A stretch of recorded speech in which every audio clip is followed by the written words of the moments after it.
What's going on, everybody? This is your boy DJ R. Cole. And I am the queen, and you are tuned in to Boss Talk. And today we have another one of our special guests straight out of Virginia, another one of our fabulous roller skaters that have done a lot in skate community that we always like to talk to. So without further ado, we're going to go ahead and let you introduce yourself. And my name is Mike Diddy, or Diddy Diddy from Virginia.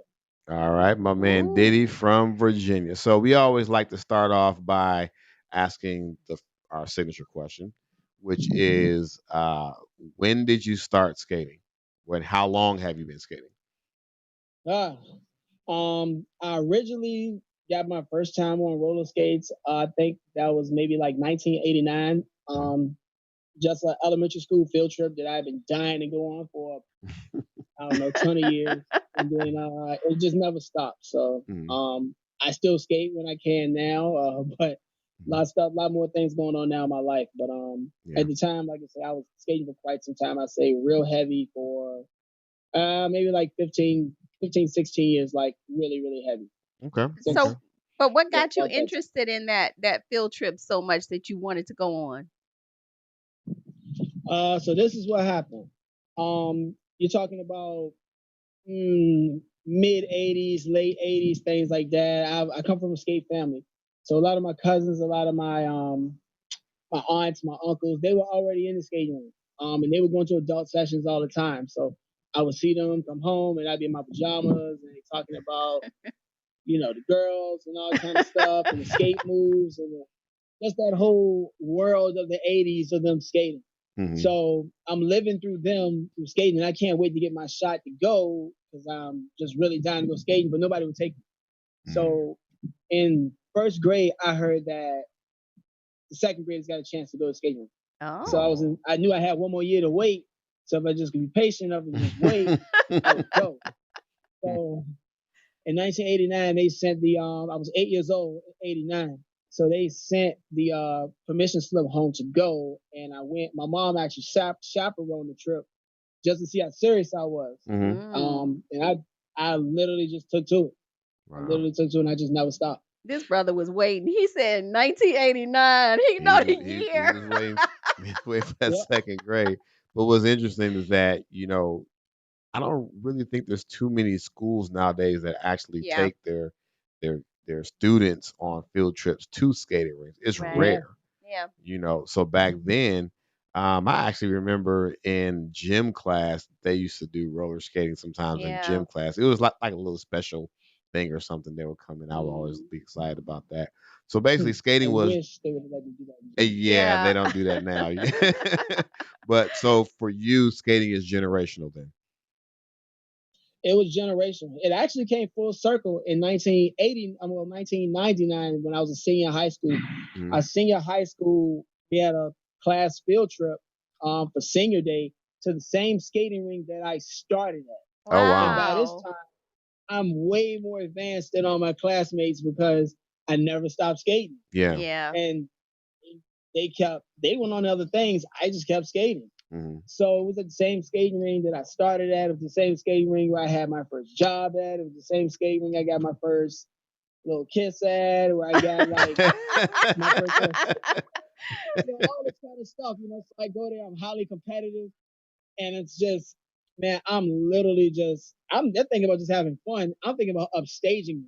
Yeah. That's just my total frame of mind. I really just wanted to introduce them to the culture. Some of them just knew me by that guy that really loved to skate. And I just got a chance to show it at that particular time. But by then I'm 18 years old. I'm literally about to go into the adult world and start skating at that point.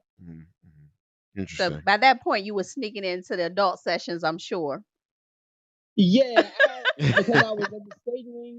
The skating ring that I worked part time at, the trade off was this. I started doing like part time, like working at the skate rental, like counter and stuff, and doing skate guard work. And they'll pay us like $5 a night, but you get all the free drinks you want, and all the little snacks that you want. You can work on your skates as much as you want. And I got a discount on buying skates, but I didn't get paid that much money. It was only like 13. Right. So I did that for a while, and then it got to be in 17, 16 years old. I'm skating more in the skating ring.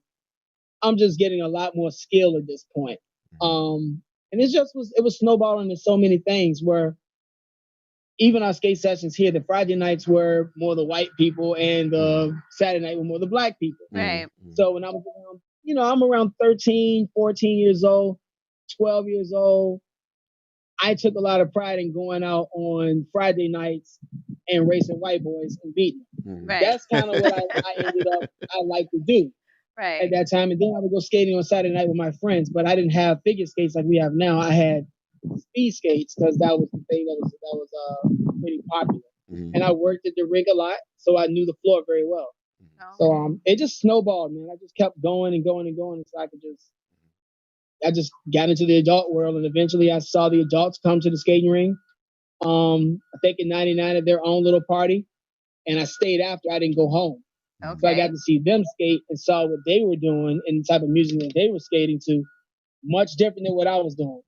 So I ditched the speed skates, sold them to a friend that was younger than me, and I got figure skates and I started going to adult sessions only. And I was getting into those. Nice. Okay. So is that where you learned a majority of your moves from? Was there like someone in the rink that you looked up to? Yeah, what happened was this. It's a rink in I live in Petersburg, Virginia, which is a very small town in Virginia, but Blair Underwood's from here, Moses Malone, Trey Songz, a girl named Tyra B, a bunch of people who are famous, but nobody really knows about the town. Right. So all the adult skating was done in Richmond, Virginia, at more of the bigger rinks, it's a capital, it's more people, more marketing. So I would go up there to some of the rinks and skate. And what would happen is I'm 18 years old, but these sessions are 21 and up. Right. So I would go there. My great uncle being a skate guard there, he kind of speak up for me a little bit. I go in there and cause any trouble. I skate. So I'm in there skating with me and like two of my other friends. I'm the youngest one out of them. One's like 19, which is Jit, my partner, and the other guy, he's 20. So anyway, the skate club locally there is called the Soul Rollers. They ended up somehow they got my phone number and called me on the phone after about maybe a month or two skating there. And they said they were starting a whole another skate club and they wanted me and Jit to belong to the club. My other friend had went to the military shortly after, so he didn't join the club. So we joined the club, and that's how I really started traveling more and being more on the adult scene. We thought it was a big deal because these guys are like 38, 39, some are 40. Yeah. I'm 18, 19 years old. What in the world they want with me? Yeah. So I guess they just wanted a fresh breath of air. They kind of wanted just something to look out for. I wasn't a bad kid. I didn't get in any trouble or anything like that. I had a high drive for skating. So I guess they just seen potential and maybe just wanted to look after me and Jit, honestly. Yeah. So I got involved with it, man. I just literally got involved with it and started skating. Started traveling hard, real hard. Now you've actually done a lot of things on the film side, so we're gonna Yeah. go through a timeline, okay? Yeah. And we're gonna Sure. start with the Eight Eight Wheels Wheels. and some Soul Brother music. So tell us how that came about. That was around 2003. Yeah. So Eight Wheels transpired after I was getting a lot of exposure. Me and a lot of other kids, not just myself, but a lot of other kids were getting exposure from first it was like Kappa Chris and a lot of these little sites. So Eight Wheels really kind of came in from the fumes of other things. You had Skate Groove who were just taking pictures. Then you had Jai Biscuit who had graduated to doing videos. The Right. videos had a lot of Okay. buffer in them, Yeah. and you would have to wait a ton of time just to see that one clip of you skating. I mean, technology ain't what it was, Right. now. It won't like that then. So anyway, I mean, literally, you see these pictures, and you're going through tons of pictures to find that one clip of you, that one video that splits. I mean, you would die seeing it.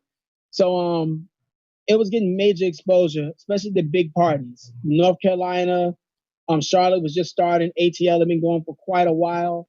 So they're getting a lot of smoke from this stuff. Kappa Chris was shooting a lot of VHS tapes and selling them to everybody. Okay. So in which he has tons of footage now, just archive stuff. So what happened was somehow Tyrone Dixon, the guy who did Eight Wheels, Mhm. was doing a documentary. So he comes in and he comes to Skateathon and he films us. Mhm. And we're skating around and we're doing all that stuff. He comes to my hotel room and he says, "Hey, you're Mike Diddy." He said, "I heard about you. Do you want to like be on the film?" I'm like, "Yeah, like I'll do the best I can do, for you or whatever." I'm all geeked up to do it.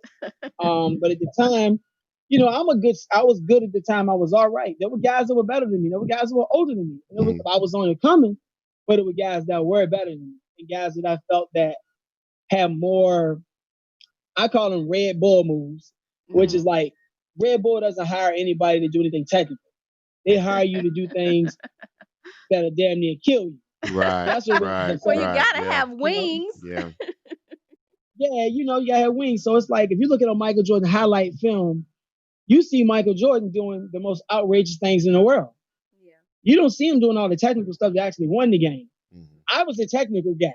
So even on film, I would struggle to figure out what could I do to stand out amongst the guys that were bigger, that were stronger, that were older, had more agility, and they could do all these moves, break dance moves and windmills and stay on the head and spin around. I couldn't do all that stuff. I was Right. nowhere near that strong. I was fast. I was fast. I was flexible. I had tons of energy. I just need to know how to put that together. Mhm. Somehow, I didn't even skate well the first time Eight Wheels was there. I Mhm. didn't skate well at all, and they Mm-hmm. barely even got any footage of me whatsoever. Mhm. So I was a little disappointed, but I skated the next night. I think we were at Golden Glide or something in Atlanta, and I skated well there. And somehow he filmed there, and then he ended up waiting a while or something, and he filmed me and Jit at Rolling the Carolinas, and I skated awesome there. So Okay. he had all this footage over a whole year that he was going around to Detroit, to New York, Mm-hmm. filming all these people, and the DVD comes out. I'm in Atlanta the next year, and this woman rose up to me. She's like, "You're gonna be a star," and I'm like, "Get out of here! Like, I'm not gonna be a star whatsoever. I'm just a regular guy."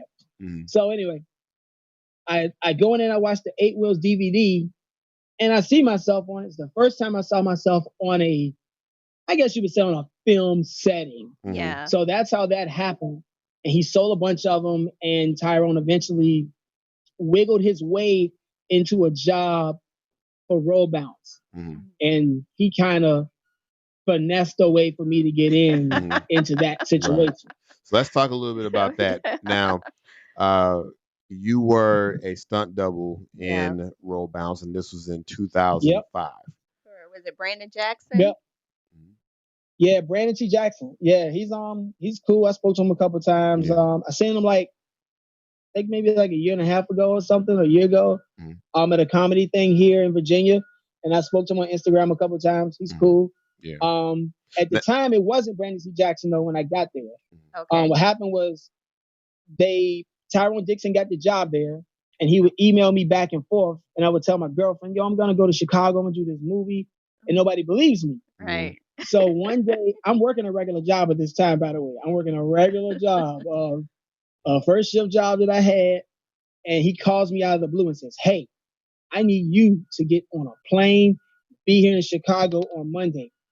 Man, it's like Thursday. So I gotta go to my like you're gonna give me more notice. So like, but I want to do this so bad because hey man, I love skating. So I figured what's the worst that could happen? So he said, "Man, you're gonna be out here for like 3 months." So I go to my job, and because I was doing good, they said that, "Hey, look, we're gonna let you do it. It's a one-time thing. You can come back. We'll keep your job." Mhm. So I gamble and I go to Chicago and I arrive in Chicago that Monday and I get there and we're practicing for roll bounce and everything and I'm waiting for the other skaters to show up, Mahaja and Tyrone Dixon.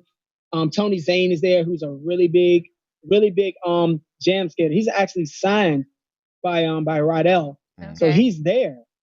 Making Good is there. A bunch of people are there.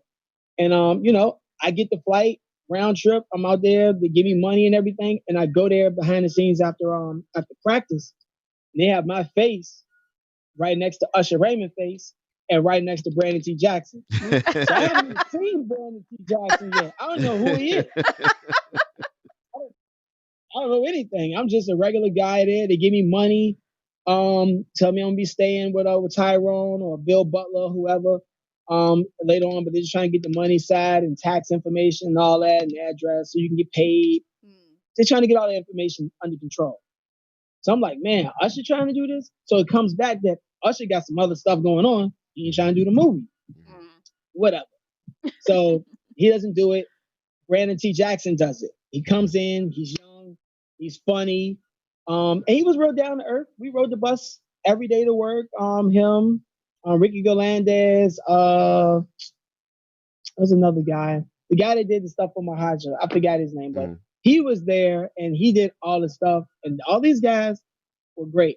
Bow Wow was there. That kid had a full schedule.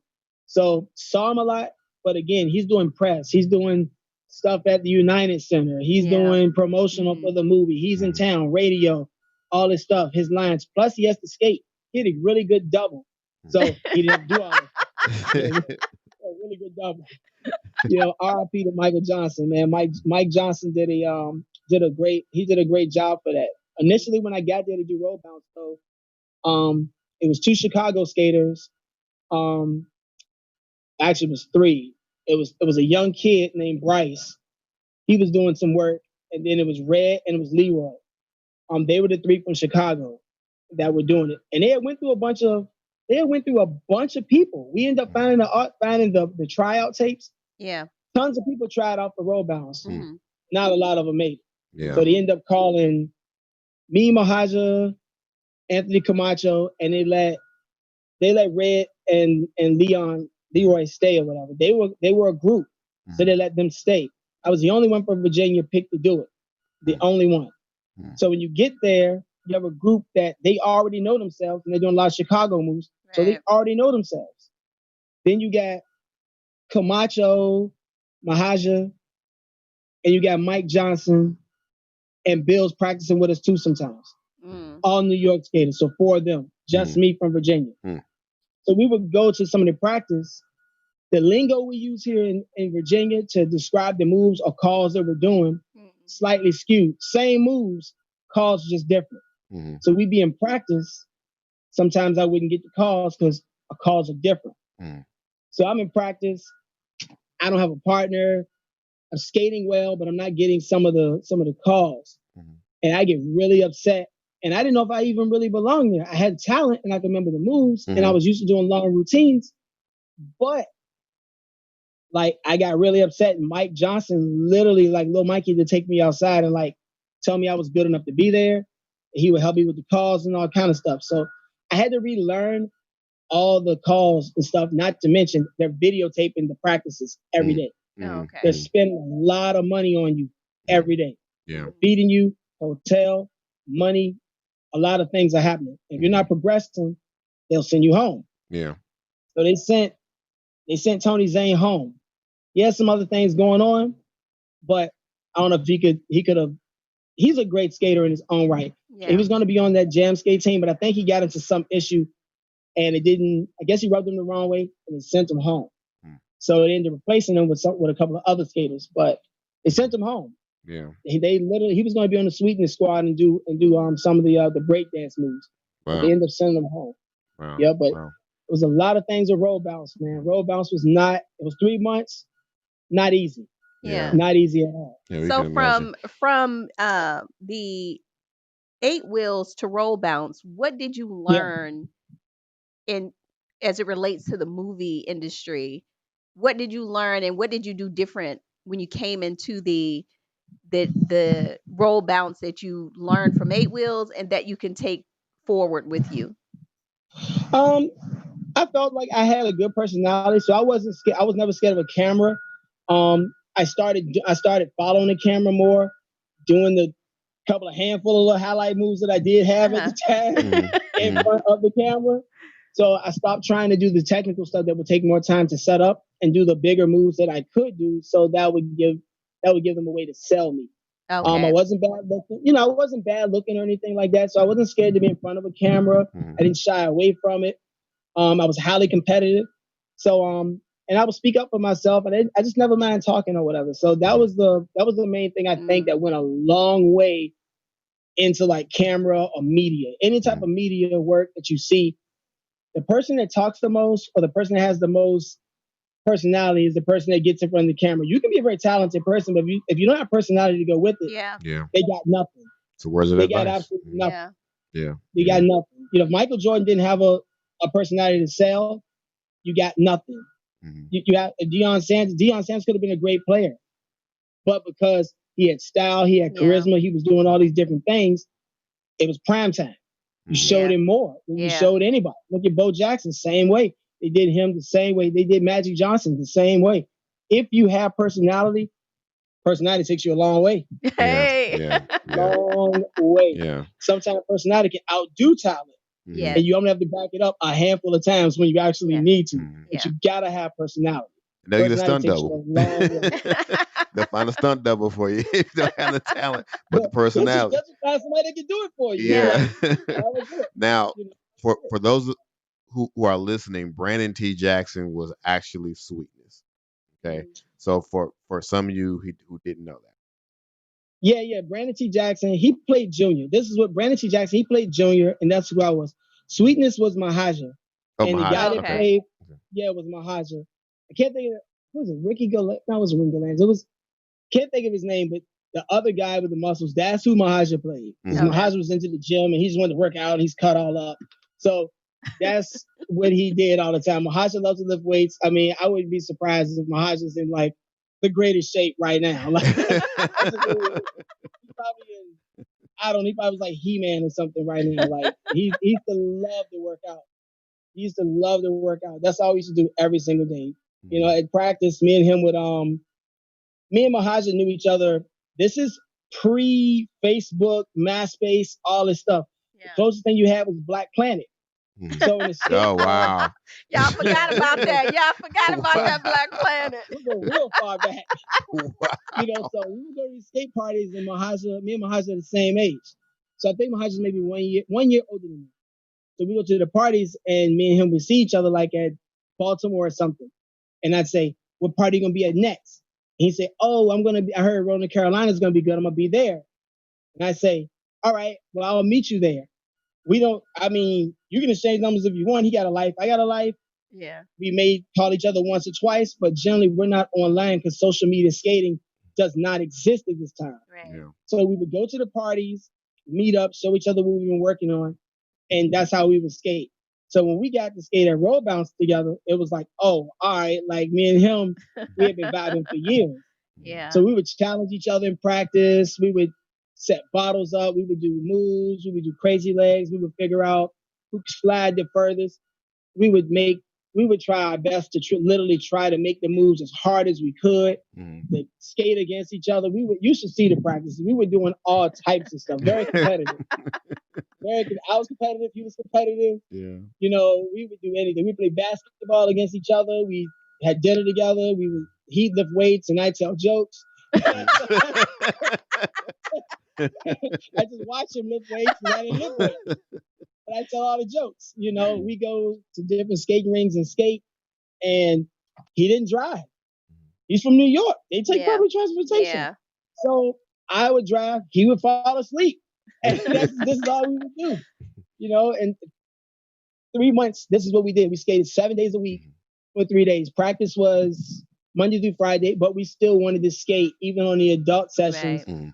And then we would skate on Saturday and Sunday. And most of the time, we weren't even skating to the music that they had there. We would skate and it would be their music, but we're trying to practice the routines Mhm. because Okay. we getting paid to skate. Right. Right. So we're paying to get into the skating ring and we're practicing the roll bounce routines at the rink. Mhm. No. And 3 months of this is how that went. Yeah. Wow. That's So exactly how that went. now, being that in the movie they had a lot of extras that were actual skaters. Yep. How was the mood? How The was what? the mood?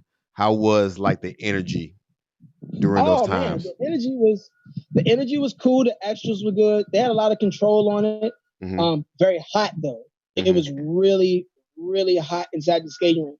Mm. And on one of the last scenes, I think it was the Sweetwater rink that we went to. Mm-hmm. That rink wasn't really a skating rink. They laid that floor down and Yeah. it was slick.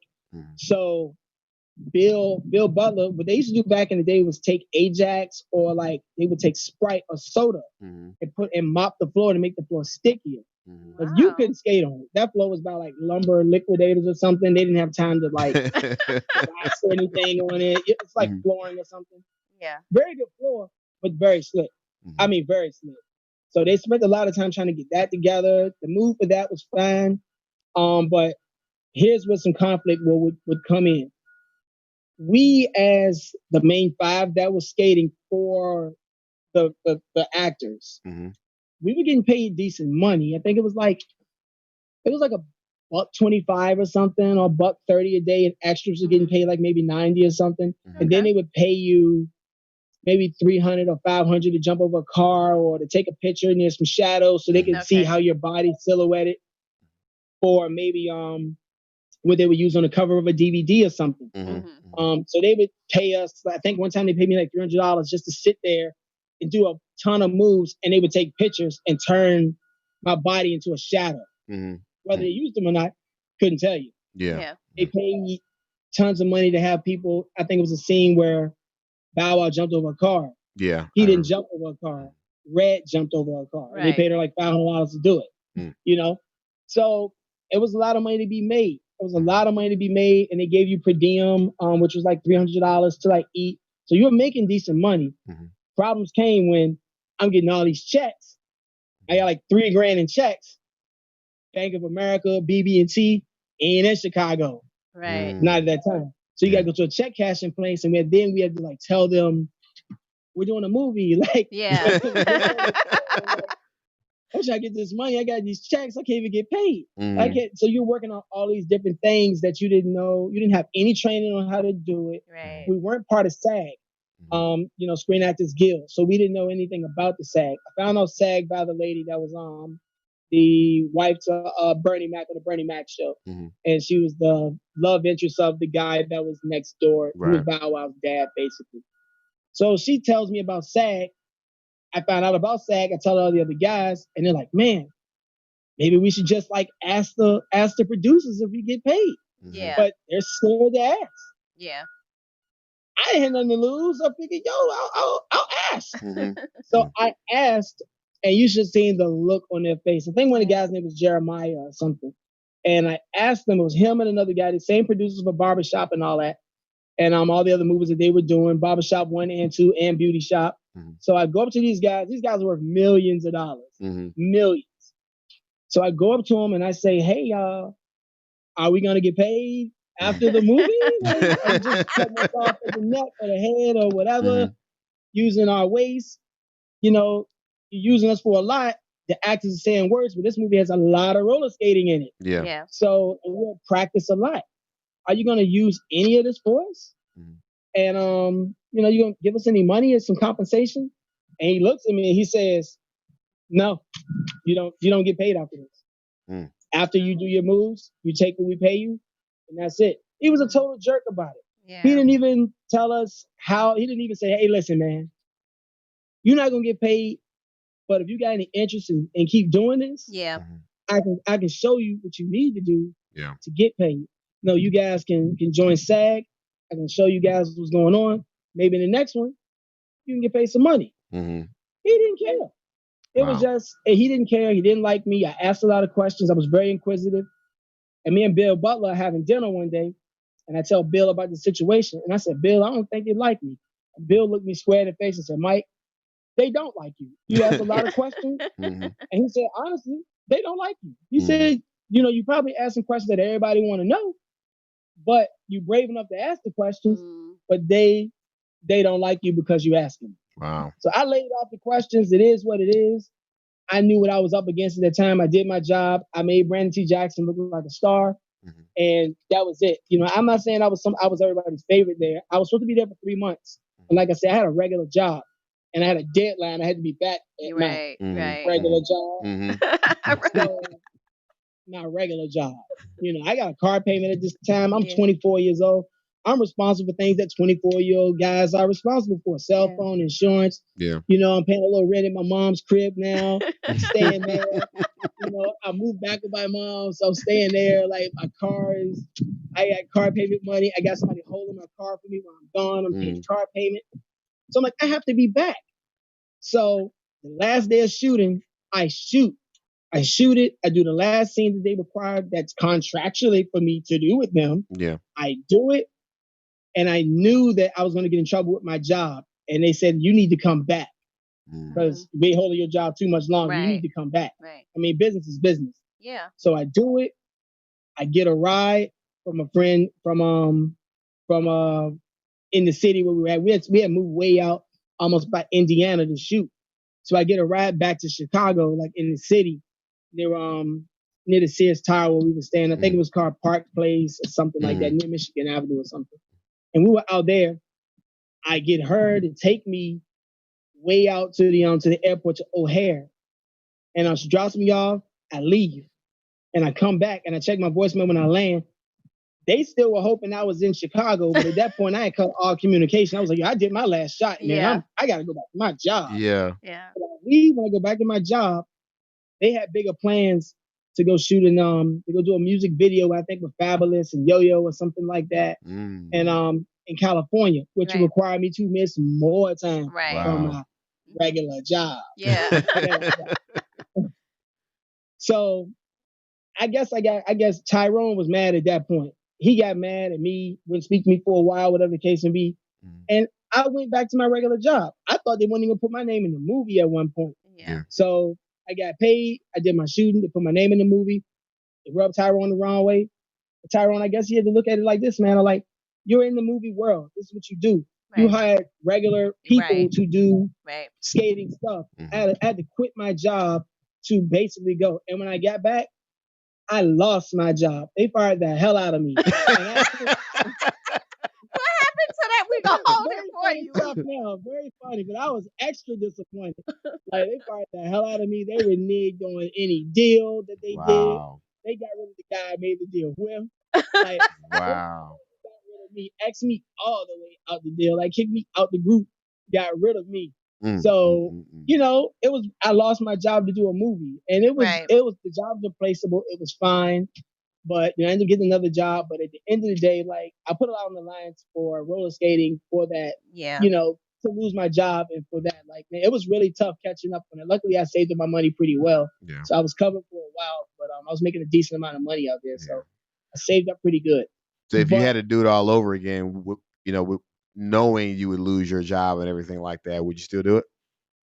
Yeah, I would still do it, but I would join SAG. The moment that I and it's funny.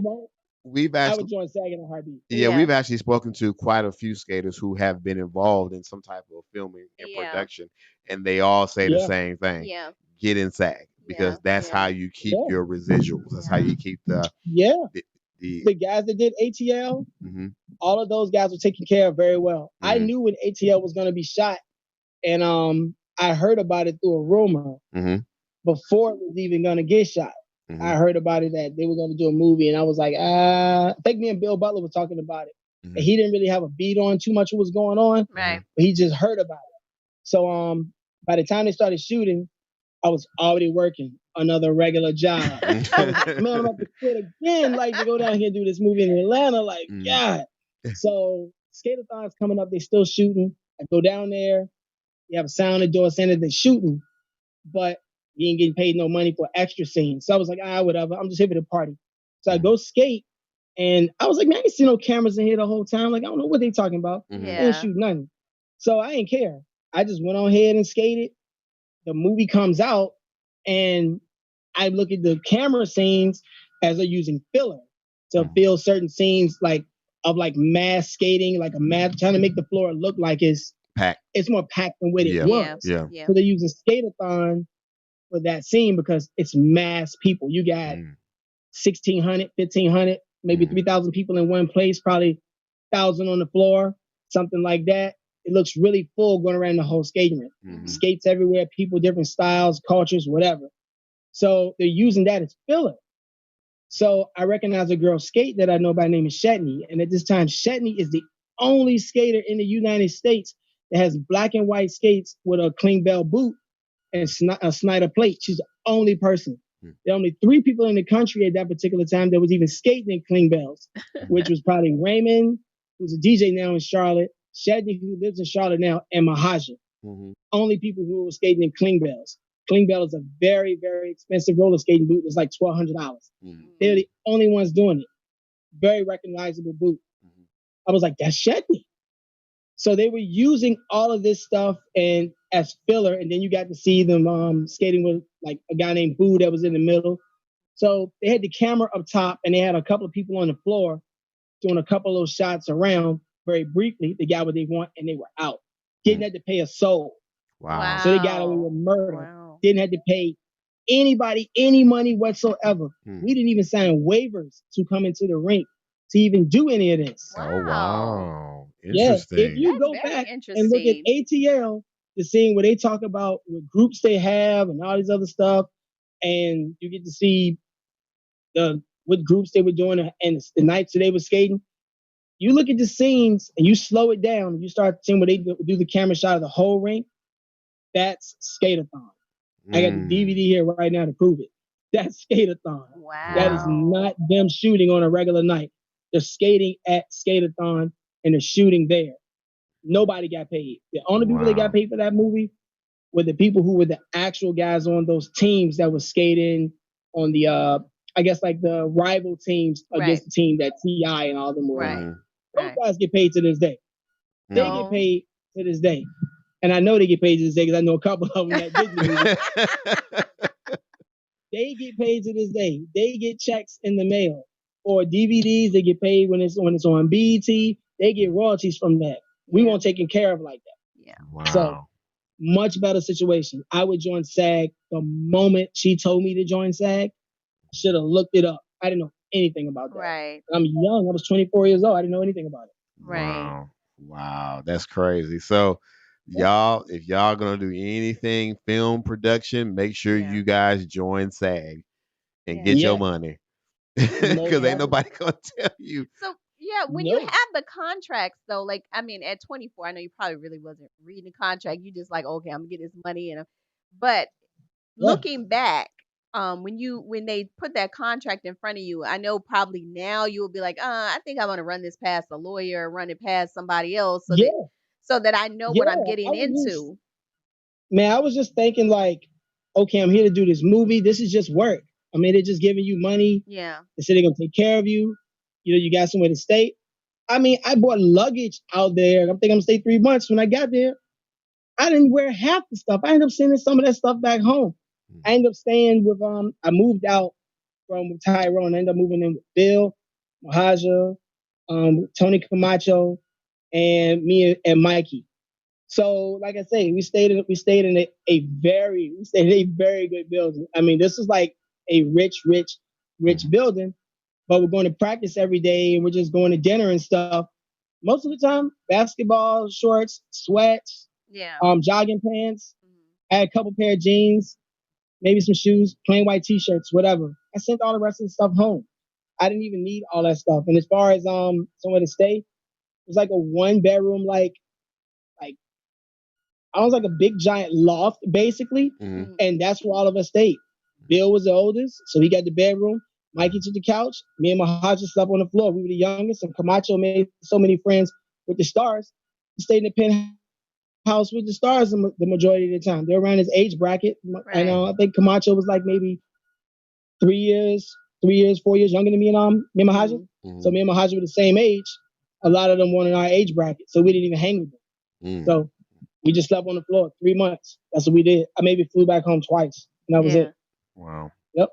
Wow. That's a true learning experience. So when people approach you and Yeah. they say, you're going to be in a movie, and of course the grandeur of it all, you just Yeah. think, one is that you love what you do. You love skating. So that's the thing that draws you. Yeah. But you also have to remember to look out after this movie's over. Like you said, you had a regular job. You Yeah. have to make sure that when this is done, that I am still able to live my life and that they're getting money long after this. And you just got the money you had, and now you're back to, well, the job that you lost, but just pretty going much. back to regular life. Yeah, rough stuff at the time, man. I went through a little rocky patch with that, man. I mean, at the time, I'm gonna tell you, I took roller skating very serious. The way like I trained, I practiced, I treated it like I was the closest thing that you could get to a professional athlete. Me and Mahaja, like the guys that we Oh, were coming up with, we were very serious about trying to get roller skating on the next level. Mhm. Like hmm I say, I was literally trying everything. I mean, Ice would give us a lot of Ice did an interview with you guys. yeah, Mhm. He gave us a lot of great, great advice. Because Ice had more experience in that area than we ever had. right. Mhm. He's a lot older than us. hmm He had been in more movies than us. He had skated for more people. He had done more shows, like a lot of stuff. Mikey also. So I took, like I said, this is pre all this social media type stuff where Mhm. you can look up the CEO of Pepsi right now and find him if you Yeah. wanted to. You can look up the CEO of Nike or anybody you want, or the director of marketing of Reebok or Gatorade. So I think the connection is starting to get a little bit You can look it up. phased. Okay. hmm Yeah. Yeah. You can look So, it up. and that's the double-edged sword of social media now. Everything is at your fingertips when Everything. before, like you said, you had to say where you gonna be at next, or you be on MySpace or Mhm. Black Space, or and Yeah, man. now it's everywhere. Mhm. It was rough. It was rough, man. So I think the highlight of all of that is like I got to do a couple more things. And I even tried to get signed by Rydell. I tried to get signed by Shore Grip Wheels. Mhm. I had Red Bull send cases of Red Bull to my house with notes saying that, hey, we love watching your videos. We just don't know how to market you. Mhm. There's Mhm. not a roller Right. skating market for us right now. And they sent tons of Red Bull. I don't drink Red Bull. I ain't even had a soda since 1999. Right. I don't drink that stuff. I gave a Red Bull to my wife. I don't drink that stuff. Appreciate the compliment, but thank Yeah. you. No, but whatever.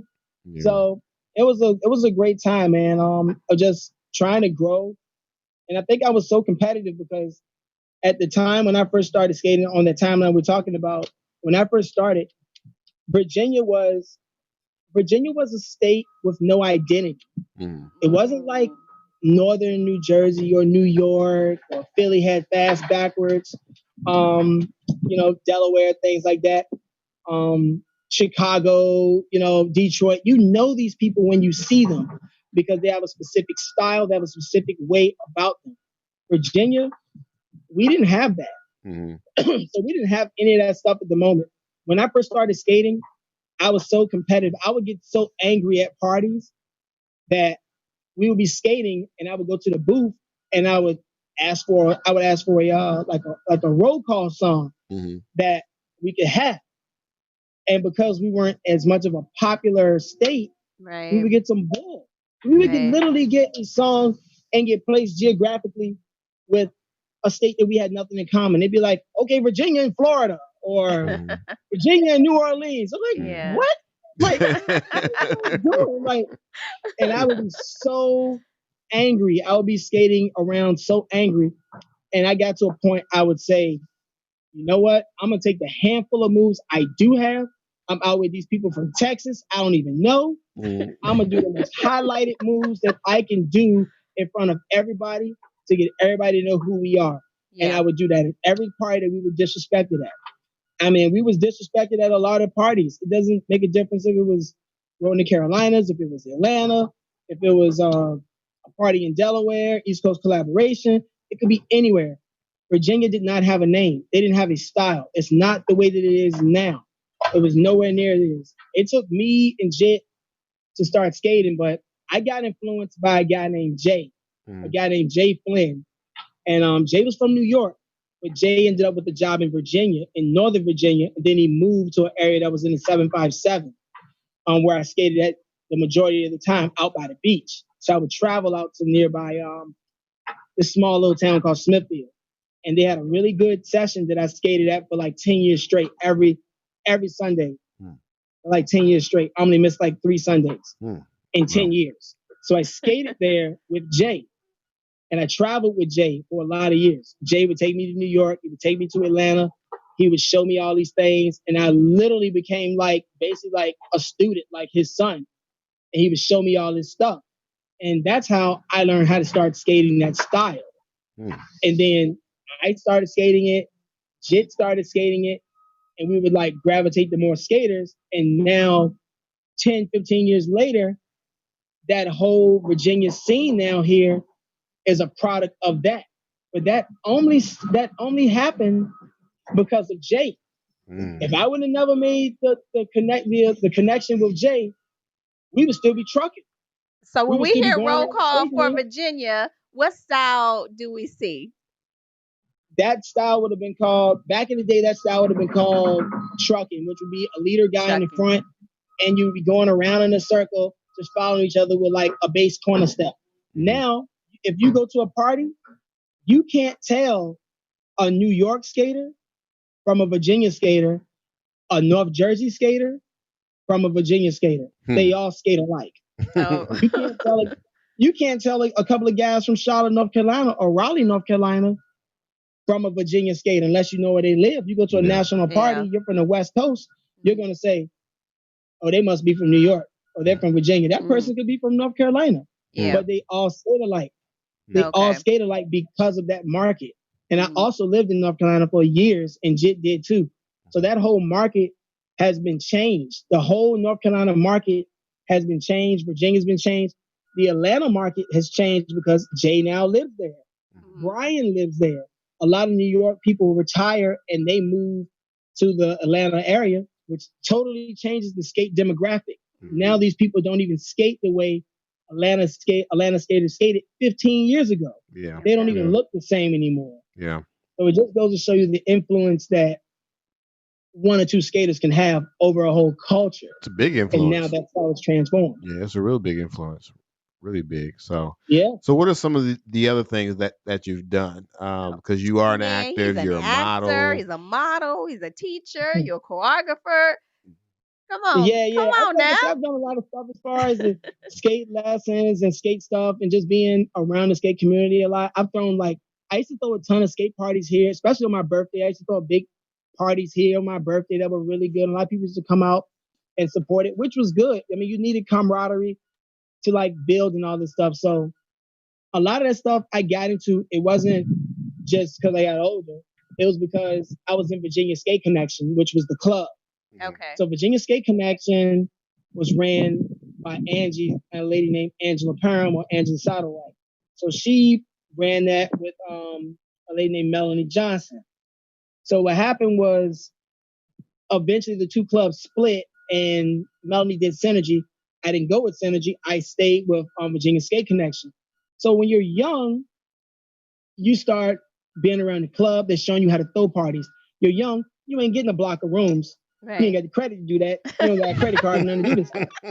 When you're young, you ain't renting no van. They might let you drive the van because you got more energy than some of those old people. But the credit part of it is up to them. So Right. a lot of times these older people were looking after us and giving us a lot of game and showing us what we need to do. So when we got older, once I got to 28, 29 years old, 27, I was able to start doing more of the things that they taught me 10 years previous Mm, how to do some of this stuff right. because I was with them all the time.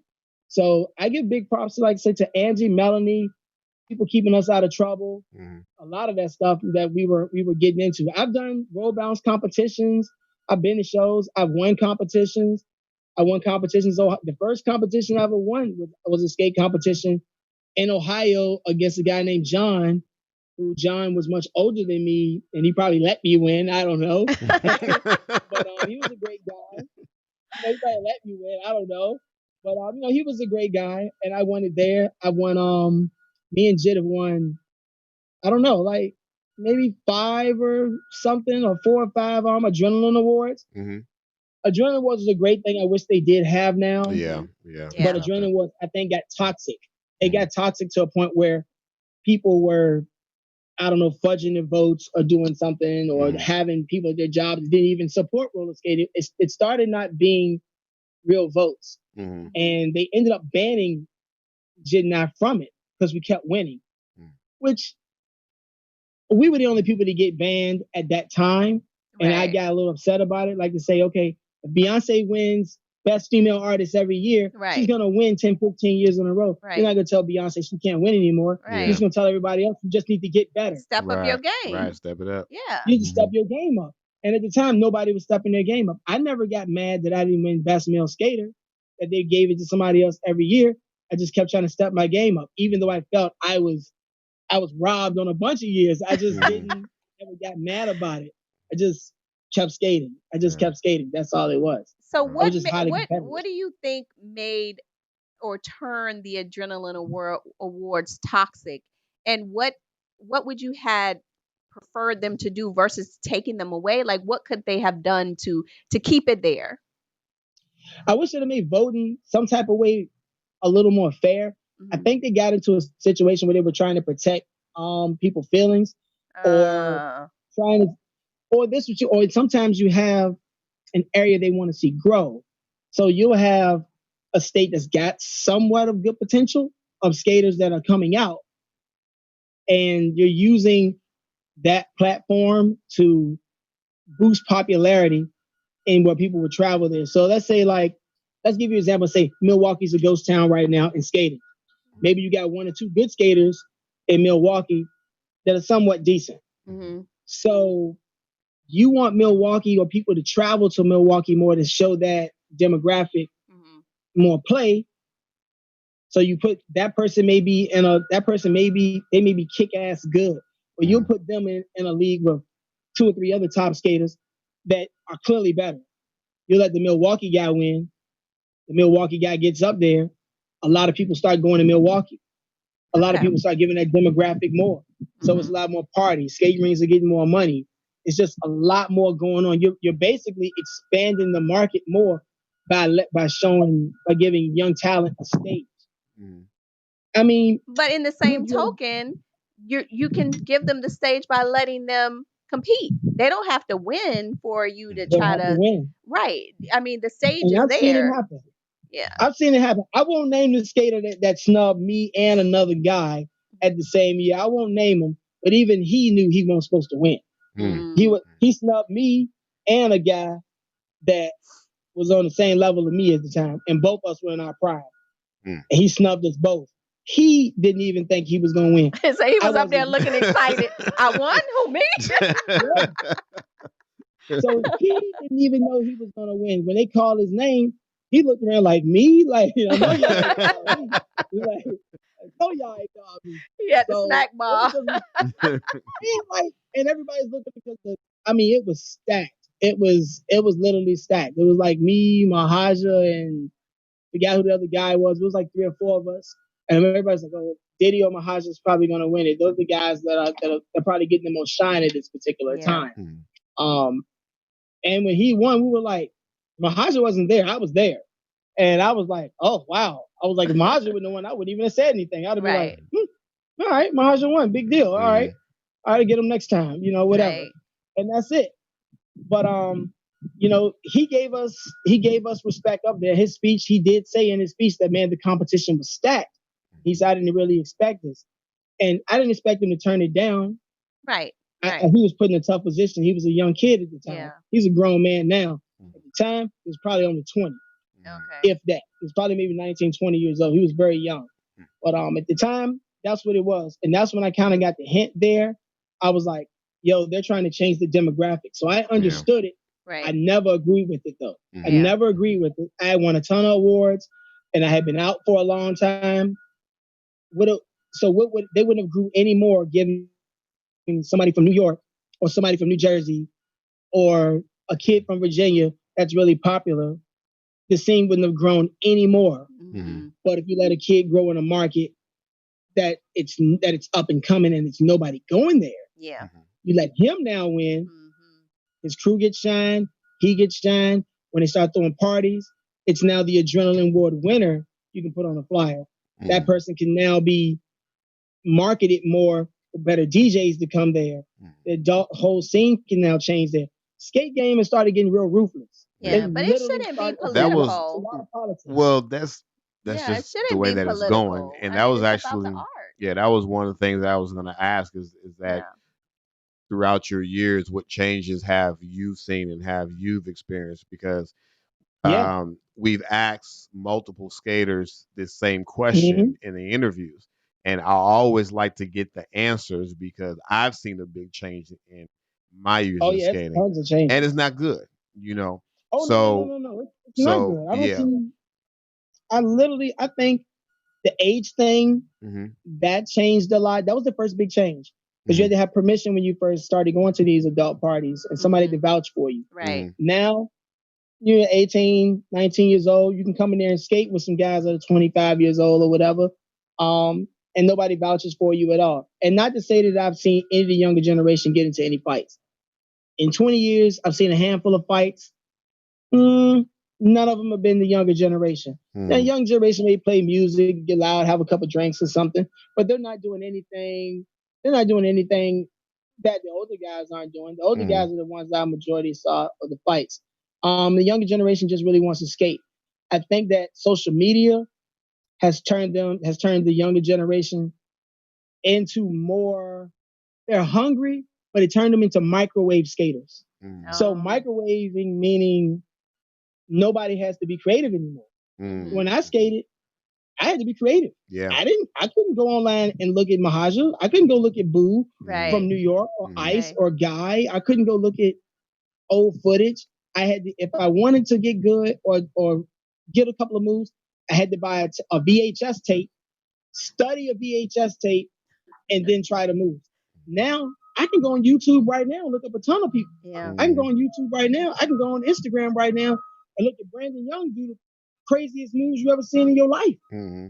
I can go out right now. If I was 23, 24 years old, I can program myself right now to be Brandon Young 2.0 and never Yeah. met him a day in my life. Yeah. Yeah. I Yeah. can Yeah. go out there and perform his whole routine Hmm. and find out whatever moves he's weak at, whatever moves he's good at, whatever moves he's doing on the right side, I can do on the left side. Hmm. I can do anything better than he can do because now social media makes it that way. So Yeah. social media can take a kid, he'll be skating for 2 years, and now he thinks he's so great. And he Hmm. can build himself to be that great, but you don't have to earn any stripes. You don't have Right. to respect anybody. Right. Coming up, I got I got my butt handed to me a bunch of times by those older guys. Hmm. A ton of times. I remember seeing Boo from New York skate, and he was very intimidative. He was short. He was fast. His his body was so cut up. He was strong. He had explosive moves, and man, the guy was like he ran out of no energy. He was great. Mhm. He was awesome. And I remember it took me like 3 years to get to a point, three and a half years to get to a point where I could stand in front of him. And I said, at the first North Carolina party, I said, man, I'm waiting on you to do something. I said, you do something, then I'll do something. I knew I wasn't better than him, but Hmm. I wanted to see where I measured at. Hmm. Mm. I knew I couldn't last. I knew I wasn't stronger than him. I wasn't faster than him. I didn't have more experience. But I wanted to see just how good I was on the way to be. Yeah. And I got to find out. I got to find out. And many times I got to find out. Boo was awesome. Hmm. Great skater with tons of variety, and never ran out of energy. But I got I got beat a lot. You know, Hmm. before I started handing out some weapons, I got beat, I got beat quite a bit. I got beat up quite a bit, man. You know, Tex, a lot of those guys that were good, Irv. Some of my favorite, like the three skaters that I was literally probably merging together the most was a guy named Irv from Philly, and Jay Flynn, who I hung with a lot, and a guy named Reggie Gunn. Reggie Gunn lives in Detroit. Probably my favorite skater out of everybody. Hmm. You know, Irv was very technical. He was not strong. Technically, he was very good. Pieced together the moves really well. He knew what moves to lead into another one, and he got on the floor good. He got off of the floor very smooth. So his whole transition was never sloppy. Great skater. Jay was good on the outside, a lot of flair, dressed real good, very skinny. He knew how to make himself really flexible. Reggie Gunn was a great showman. He knew how to show up in front of people. He had a great personality, Mm. a great smile, always had a good girl on his side. Reggie was the man. If you needed somebody to do a show for you at Skateathon, man, the guy had ice for veins, man. He wouldn't shake. Never Mm, got nervous. Wow. right. I would get Wow. nervous in front of people, but I never showed it. Mm-hmm. Yeah. I mean, I skated in big crowds on big stages a lot. Sometimes even I got nervous. Even I got nervous to a point where when I went to big parties, I didn't do new moves in front of people. Never. Not at a new party. If it was a move that I was practicing that was under construction, I never did a new move in front of people because I was so scared that I didn't want the image of them seeing Mike Diddy miss a move. Mm, In their mind, I wanted them to think I was perfect, even though I right. knew I wasn't Right. perfect. I would do a move that I would do a move that I was very comfortable, 100% chance or high 90% chance that I would always land. Even if somebody a month ago just seen me do it, somebody from Texas, somebody from DC, somebody from South Carolina, Georgia, could be California, never seen a Mike Diddy. Right. But somebody back home see me do that stuff all the time. To them, it's normal. To them, it's a big surprise.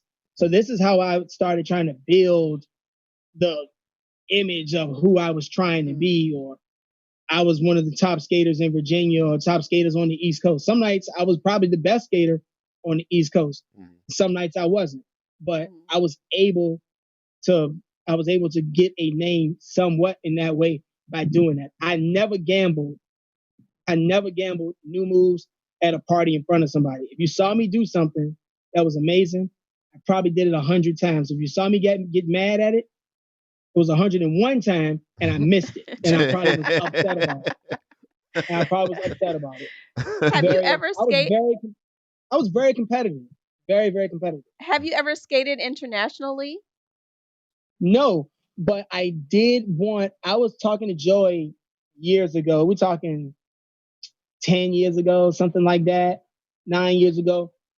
Ice had a really big idea that he wanted Skateathon to go international. Mm-hmm. And I agreed.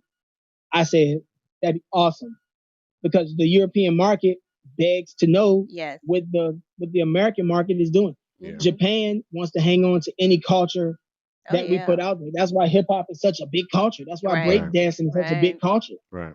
They love this stuff. So I feel like roller skating is a great thing, but I wanted it to be shared internationally. And some skaters now are going international. Brandon Young, Mm-hmm. T Yeah. Stacks, and I think Mm-hmm. somebody else went to like London or Germany or something Yeah, like Right. it was that. like And they And skated Colombia. over Yeah. there. Barcelona. Mm, Yeah, very good stuff. When I was doing roll bounce, the war and all that was going on, like Iraq and all that type of stuff. Mm-hmm. And I don't know if they were just blowing smoke to make my ass foggy or whatever. I'm not sure. But they Tyrone was like, man, I would love to take you guys cross seas and you guys could skate for the soldiers and stuff. Mm-hmm. Awesome idea. mm, Never came into fruition. Mm-hmm. But if it did, I would have done it. Mm-hmm. I would have done it because I was so interested in just trying to forward the culture so more into skating. The Right. States is great. It's great to skate in the States and all of that, but I wanted other people in other cultures start experiencing this stuff. There are some talented people out there, man. oh yeah, There's some definitely. Yeah. talented people out there. Definitely. That's why we actually have this boss talk so we can actually talk Yeah, to some of these people because like I always say, people have a story, and a lot of the yeah, stories haven't been told. Yeah. And a lot of yeah. the stories like we know about roll bounce, we know about ATL, eight Yeah. wheel soul brother, but we don't know the backstory. We don't know Yeah. the stuff that are behind the scenes. We don't know what you It's a guys lot of stuff. went through. You know what I'm saying? And those are some of the things that need to be told in case someone else who's in your position at one point in time, if they're in your position now, what to do. Yeah, So not only is boss talk a history lesson and getting to know, but it's Mm-hmm. also giving advice and giving instructions Yeah. like, hey y'all, we've skating has been sitting in the background for too long, Yeah. really, and a it's long time time. for it to come to the forefront. But in order for it to be, well, I'll say more in the forefront. But in Right. order for it to be more in the forefront, I'm just gonna say, excuse the language, as a skate community, we gotta get our shit together. you Yeah, know, we ownership is a really big do. thing, man. I don't think that we should give our ownership because a lot of times you Yes. lease Hmm. your ownership out. It's Yes. like if you're starting a business. Hmm. If you're starting a candy store or something, you don't have any money. You're going to seek to try to get a partner in this, and you may say, hey, listen, first 2 or 3 years you go in with me, I'll pay you the money back, and then I'll take full ownership back. So you're leasing your baby out for ownership. Right. And this is the problem that I have with it. Nobody cares about this like we care about it. Right. Hollywood can come in and say, yeah, we're going to shed a bunch of light on this. We're going to make some movies. We're going to give you guys t-shirts. We're going to, get Adidas and get everybody, get you all wrapped up in this whole conglomerate of marketing and everything. What happens is this: when you do that and you don't protect your culture, they'll take advantage of your culture and turn it into whatever they want to turn it into. Yeah. And that's the only thing that I have an issue with, is that when we don't protect what we have, or you don't own your stuff. Like this TV show is great. Just own it. So when people come on there, yeah, you can come over here and speak and talk and offer me what you want to talk, but it ain't for sale. Right. It ain't for sale. The culture totally belongs to us. Right. It belongs to us. Now you can control where it went. Tyler Perry did the same thing. Yeah. He's big now, but people don't know that, like, Tyler Perry was doing what he was doing for like 10, 15 years before he even became the person he is now. Right. He could have been, Tyler Perry could have been rich probably 10 years previous Yes. if he would have gave up ownership. But he never gave up ownership, and that was his whole issue. Yeah, he got a big giant complex in Atlanta now. Probably could have. I don't think he would have had that kind of money to buy that 10 years ago. But he would have definitely been a rich man. Right. But he never waiting out and holding out for the right time in his own ownership. It paid off dividends for him. I hope that skating will just get. I mean, maybe it'll get more now. I see a lot of skaters now doing more with themselves, but. Maybe, like I say, you gotta excuse language. We gotta get your shit together, man. Yeah. I mean, when you see the skaters doing more for themselves, though, we also have to keep in mind, like you said, are they selling themselves, like to push the culture forward? Are they selling part of the culture by releasing some of themselves in that process, which is really hurting the culture? They're getting money, but it's not helping And the they're getting culture. recognition. Yeah. But that's it's not an moving I them. thing. Yeah. That's not a we thing. Because it's for the culture, that's a we thing. If you're just worried about you getting your check, that's an I thing. Right. Getting that money, and the thing about it is, like, getting paid is fine. Money runs out. So you want to try to protect yourself and just try to get as much residual money as you can out of something. Skating is very entertaining. Yeah. It's very entertaining. I'm sure that you guys saw the same thing that was on HBO, like the skate documentary. Yes. Oh, yeah. Yes.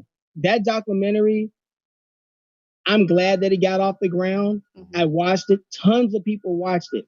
But to get something like that on HBO, they spent a lot of money. That was a lot to get that done. Yeah. That's a major. lot to get that done. Yeah. That's definitely Yeah, major. that was a good that was very good footage of what we're doing now. And I would hope that maybe somebody like Nike or Adidas or whatever, or some sports drink company would want to see us do more. But we got to do better. And you got to own your stuff, man. You got to own your stuff, own your rights, get your paperwork together, LLC your stuff, whatever you're going to do. You need to try to own it. That way, when they come in, you're not for sale, but you can do some business together and still get paid. Right. Yep. That's a very important So, point. yeah. So what's next for you, my man? Nothing, man. I just skate these days when I can. I'm not nearly as high strung as I used to be. I used to be a jerk, man. I used to be like really, really, really, really, really competitive. And I just wanted the best for Virginia. I literally wanted the best for Virginia.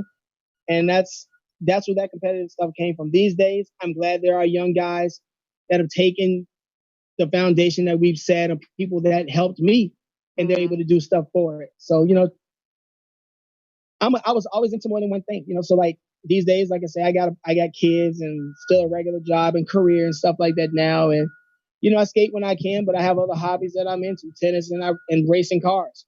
So that's a lot of stuff that I'm into now. But, yeah, transition has been good. I'm just not nearly as high strung. I try to talk to some of the younger guys when I can to, just give them as much advice and things that they need to do, or work on practice, some of the things to practice.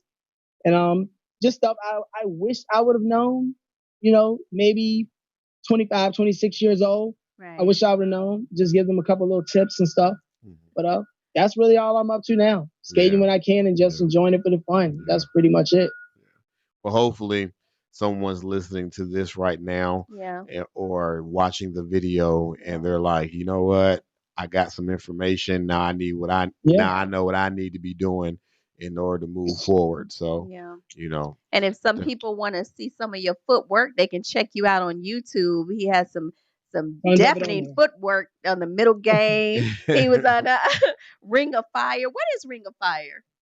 I would make these. Listen, I would literally make up these crazy names that would get people's attention on purpose. I would make T-shirts with crazy stuff on it, just anything wild. Like I was at that skating. That skating, I take that off of like a cell phone, and I was like in Garner, North Carolina when I lived there, and the lights went down and it was red. I was like, man, I should just make something crazy up just to be marketable. And I would make all this crazy, I would say the craziest stuff. I would make up the craziest titles. Mhm. When I threw my first birthday party, I would go on there and I would just say the weirdest things just to get people to come to the skate party and skate. And that's really all it was. So I was always trying to be innovative. I think one year I skated in dress pants for like for like a year and a half, just Mhm. because I told people that I was trying to put the integrity back in roller skating.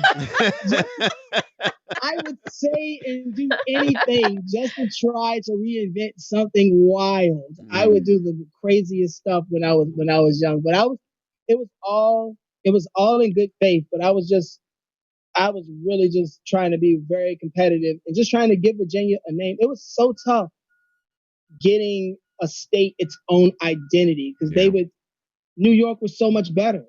They Yeah. had more sessions. They had the better DJs. They had more people on their roll calls. They would be last every time, Mhm. and they would send everybody out there, and then they would be last, and they would say Northern New Jersey and New York, and the floor would flood full of people, and I'd be on the sides on fire. And I'm gonna tell you something else I didn't do. I purposely didn't skate on New York, New Jersey, Philly. I didn't care what it was. I didn't skate on anybody else's roll call except for Virginia. I felt that I wasn't going to ride anybody else's job. I Mhm. didn't play that stuff. I Mhm. felt like we could be friends. We can have a drink together. We can travel together. We can ride to the rink. I'll come to your rink at another party Mhm. or whatever the case may be. I'll hang with you. We'll be fine. Roll call came, whether my roll call was good, we got a sorry song, or whether roll call was great and you had a good song, I wasn't skating on your roll call with you. You Mhm. Never. rolling with Mhm. VA. Never. Yeah. I wasn't trading teams. I wasn't doing none of that stuff. Yeah. I was my blood was 804 Virginia. Hmm. That's what it was all day long. I didn't trade nothing. And I was skating at 804 for so long, and then I started making friends in the 757, and then we brought basically all of Virginia together. I never was on anybody else's job. I wasn't doing that. Never. It's Wow. other skaters that would do it and say, "Oh man, it's just for fun." And I would always say to them this: did anybody from New York and New Jersey skate on your roll call? Hmm. And Yeah. the answer would always be no. So I Hmm. So was it about ain't all respect. love. Mhm. You Yeah. riding their job, they ain't riding yours. Yeah. And I would never do that. So that's why I was always Virginia to my heart. I was very competitive.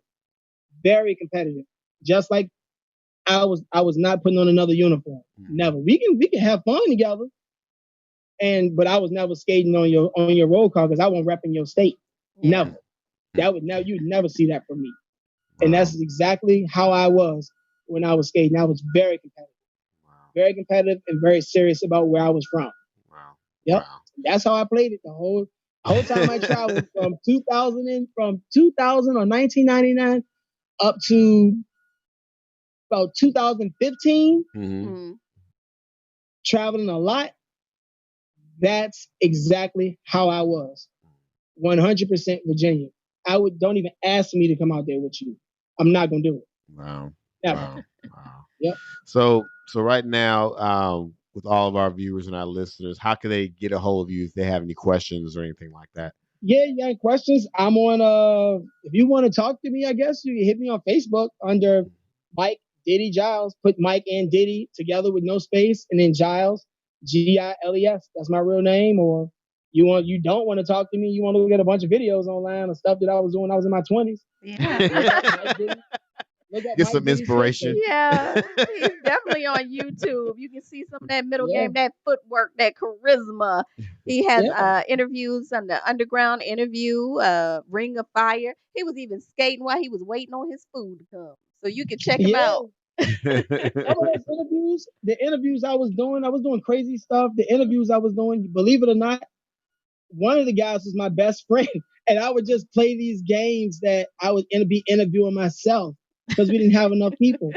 So I would ask questions, and then he would do something. I would put up photography on my page. I would do multiple version photography of myself, like me talking to myself. I would do anything to draw more attention to Virginia and us, and sometimes it worked. Sometimes it worked. I mean, I became a big name. I was weird as hell sometimes to some people, but whatever. So if It y'all got the still got job done. that black space or MySpace page out there, Black Planet. Yeah, Black That Black Planet, that Planet. MySpace Black page. Planet or MySpace. I I actually remember went on.